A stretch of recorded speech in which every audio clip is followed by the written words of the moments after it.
what is happening in the blueberry world and what's the effect on Italy. What Italy is looking at is a reflection of what's starting to happen all across the globe, on the logic of blueberries as a true alternative for consumers, also for retailers and clearly for growers. There's a lot of potential because of what blueberries do bring in to the consumer, because those consumers that buy could and should be buying more. There is also more competition building up from other crops. We are convinced as IBO that we have in blueberries a unique proposal, a unique proposition, but it is important that we do things right and we respond to those consumer expectations. So let's talk about the consumers first. What should the consumers expect in the next few years?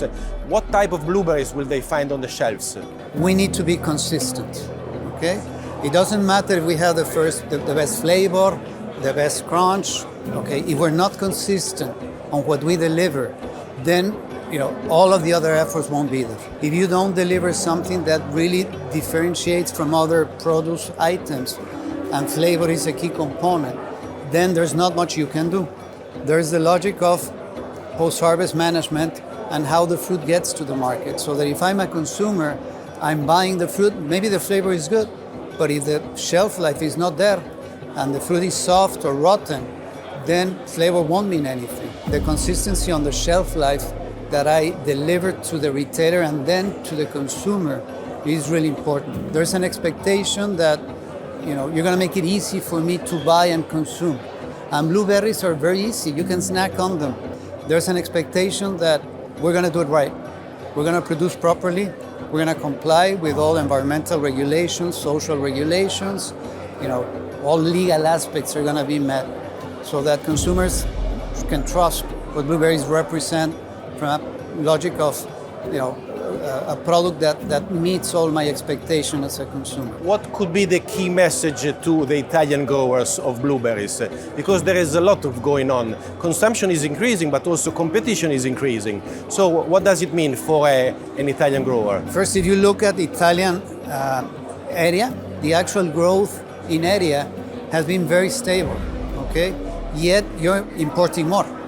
So that's telling you there's obviously an opportunity. So the question for the growers is, how do you capitalize on that possibility, okay? For Italy, I would say genetics is key. So anything and everything that can be done to change the logic of the traditional genetics is really important. It needs to be done in a way that obviously is cost efficient, based on yield, based on labor efficiency, based on productivity and technology. We spoke about the growers, we spoke about the consumers, the retailers are in between. So what's going on there? There has to be a logic where there's a common good approach. It's not for the retailer to gain at the cost of the grower, obviously not the other way, and less at the cost of the consumer. It doesn't make much sense that if I'm a grower and I do everything right to deliver to your distribution center, you don't take good care of that fruit once it gets to you.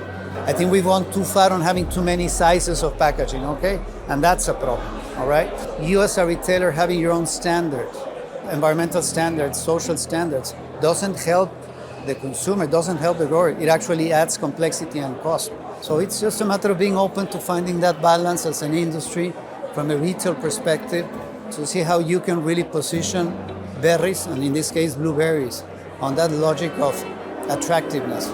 And then consumers willing to pay for that.